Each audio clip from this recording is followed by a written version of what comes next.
what is promiscuity? Does that mean you're a hoe? Does that mean, you know, like what's the level? Because a hoe, there's so many definitions to what a hoe can be. What's going on, everybody? My name is Julian Rodriguez. I'm your co-host Okay, let's go. What's going on, everybody? My name is Julian Rodriguez, and these are my co-hosts, James, Lex, and this is the Queer Millennials, The Key. Today's episode, we are talking all things sex positive. So, stay tuned, guys. We have a lot to talk about. Lube up and bring your condoms.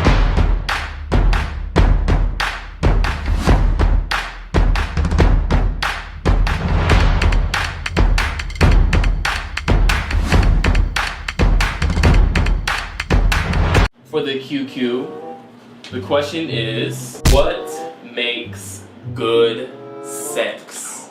What does good sex look like to you? For me, overall connection.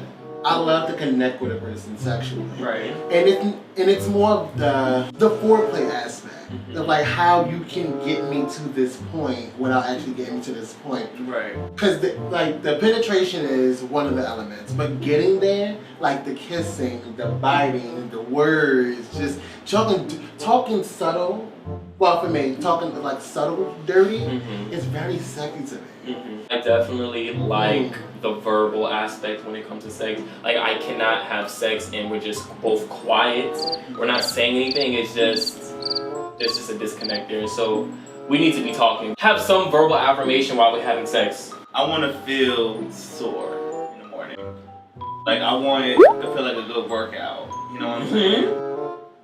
Like, that's good sex. That's surface level. Once you get my box, you open up Pandora's box. It's a whole nother person that comes out.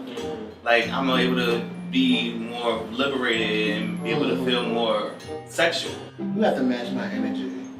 And I also want a person who can exceed my energy.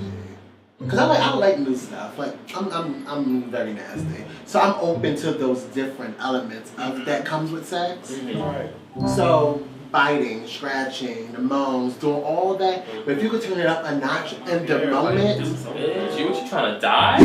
What kind of music do you like to listen to while you're having sex? My mood varies. Cause I can go from Janae Aiko to some Marvin Gaye to some City Girls. Like it varies. Cause it depends on my mood in that moment.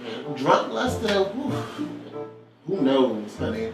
Like, I like the hood, Waka Flocka, Chief Keef, 6ix9ine, like that real hardcore hood. It just boosts up everything. Like, that gives me a high because the music is so grutty and just like hardcore. Oh, you're such a nasty girl. Yeah, and it's like, Oh my goodness. I don't know, it just amps up everything. Hardcore. Oh my And god. Jersey club music.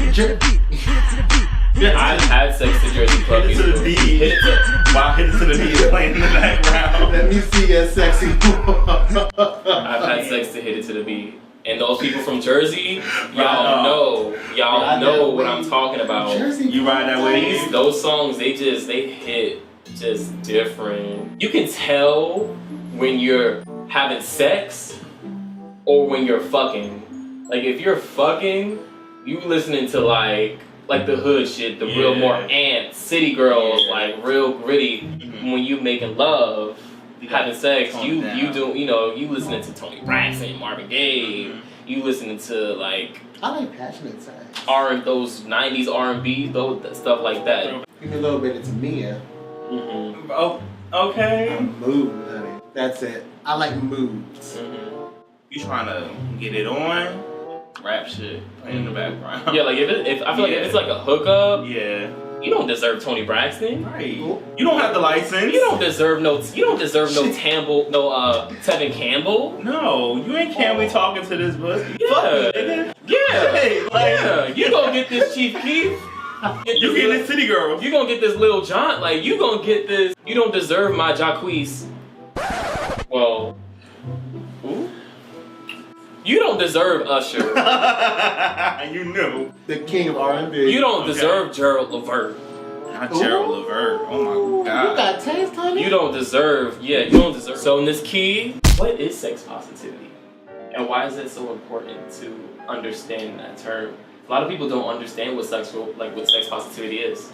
To me, sex positivity is another way of describing sexual liberation, which means that you're allowed to do what you want with your body. You're allowed to sleep with whoever you want with no regard or no care, as long as you're taking the proper precautions to maintain your health and the other person's health that you're seeking. To me, it's all about just embracing the things that you like sexually and not feeling bad for it. A lot of people in our community, they judge you, but lo and behold, they're probably doing the same exact things behind closed doors. So, it's just, loving yourself, because we all have flaws, being transparent to who you are when it comes to having sex with others. Just not being afraid of it. A person who's just more liberated and just doing what they want to do sexually, as long as you are taking care of yourself and you're open and transparent with those who you are sleeping with, knowing each other's status, having those sort of conversations, I think that's what it is to be positive. Also, yes. Because if a person wants to be promiscuous, let them be promiscuous. If they know their status, if they know why they're doing what they do, and they're fine with doing what they do, who are you to judge? Exactly. Because at the end of the day, what makes you better than me? And what makes me better than you? What are some of the things that you are willing and unwilling to do when it comes to sex? I've done quite a bit, so I mean... Okay, she's experienced. College was a crazy time. I would say what I'm not willing to do sexually is probably golden showers. I'm not into that whole element of being pissed on. If they're into being pissed on, I would do it for them if that turns them on. But as far as me being pissed on, okay, now that you have mentioned that, that is definitely something between that and scat that I'm not really in. Like, cum, I'm here for it. I have a bit of a cum fetish. But with a healthy diet. With a healthy diet, mind you. Lots of fruit.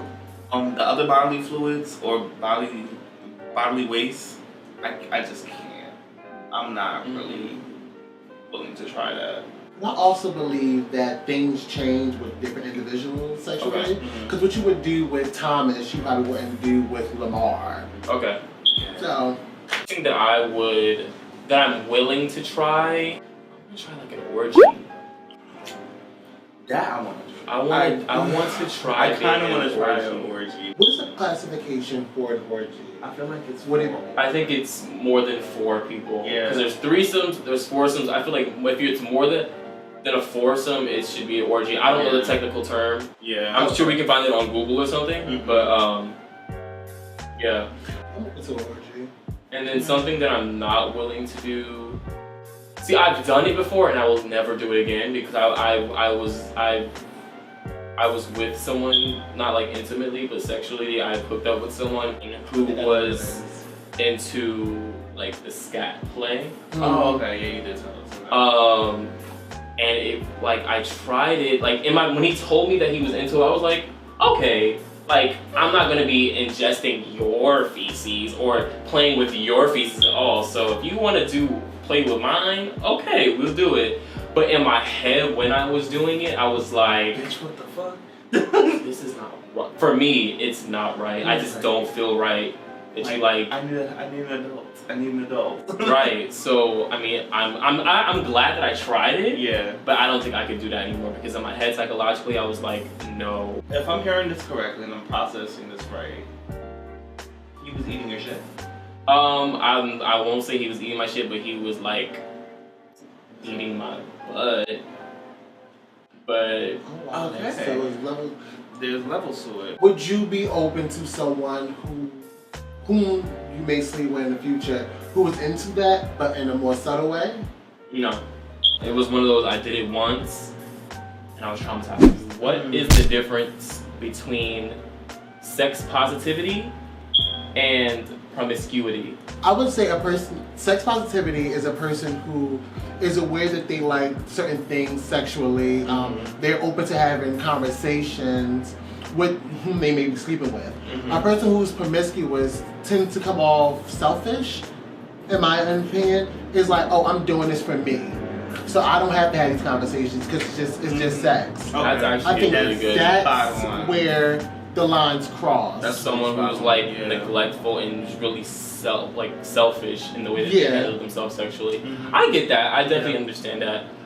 The difference for me is because promiscuity, I feel like it's a judgmental term to measure someone sexually in a bad way. Because what is promiscuity? Does that mean you're a hoe? Does that mean what's the level? Because a hoe, there's so many definitions to what a hoe can be. Right. Like, if I sleep with a person a day, I'm a hoe. If I sleep with one person a month, I'm a hoe. Like, people have so many different definitions of what a hoe is or what someone who's being promiscuous is. So there's no real term for it in my eyes. It's just someone who's judgmental, but I definitely understand someone who's selfish and doesn't take care of themselves, and the other person, which is a key factor. I personally think that when you start adding more elements to it, it becomes such a negative thing. Like, that's all like that. Like, oh, he's promiscuous, she's promiscuous. So it's like, oh, well, he's a hoe. Oh, she's a hoe. Because how are you going to sit there and call me promiscuous at the end of the day if I am someone who is sex positive and I am having these healthy conversations with people, but I'm also having sex with multiple partners? Right. Then how am I being promiscuous if I'm taking care of myself, I'm taking care of the next person? Then what else do we have to play off of? Like, I'm doing what I need to do sexually and health-wise. Right. So if I'm happy having sex 5 times a day or having sex, having multiple partners, then am I being promiscuous? Am I being a hoe? I'm happy. Am I being a happy hoe? Like, I don't, Right. So, and it's really easy to blend that, and people do. It's a thin. It's a real thin line. The line is crossed when you start neglecting other people and you're having this revenge, type of. When you start neglecting other people's mental, emotional, physical well-being, that's when I feel as though it becomes a negative thing. Got you. Something I find interesting, can a person be sex positive but I guess project negativity within that realm? Oh, most definitely. For me, I believe it has to deal with past trauma. Like, past traumas will be the reason why. Because now you've gone to the point of being sex positive, but growing up, you haven't had the real proper terms to describe what sex positive was. So people were calling you a hoe and this, that, and the third. How do we fix this? How do we kind of level the playing field, encourage people to be more sex positive and to really just cut away at promiscuity and the judgment that comes behind that? I would say educate yourself. Yeah, educate yourself, and then once you educate yourself, use those proper tools. I feel like having stigma training and having sex education, because a lot of a more inclusive education. Inclusive sexual education, because a lot of people, I know when I was growing up in high school, we weren't really taught that stuff. We had to figure that stuff out from ourselves. I would say stop allowing social media to educate you on certain topics without doing your own research to understand what your process or what you're being exposed to. Because it's very easy. And I think that's where the lines get blurred, because people allow certain people to have these internalized projections put onto them. Right. Instead of understanding that, oh, I may not approve what you do, but don't yuck my yum because you aren't into it. Right. Like, you could be a person that loves getting trains ran on them. I'll be like, well, get your trains ran on you. But make sure you're having these you're having these conversations with these people about sexual health, sexual history, and all that stuff like that. I feel like we as a community, we force abstinence. I feel like a lot of us, the easy way up, the easy way out is just to stop having sex, stop doing this, stop doing that And it's such an old way of thinking. Like we need to engage people to have sex because they're gonna have sex anyway. So we need to teach people to how to do it the right way, how to have these conversations the right way. Because forcing one to not have sex is a way of like you're kind of destroying their learning process of how sex, because sex is such a natural and normal thing.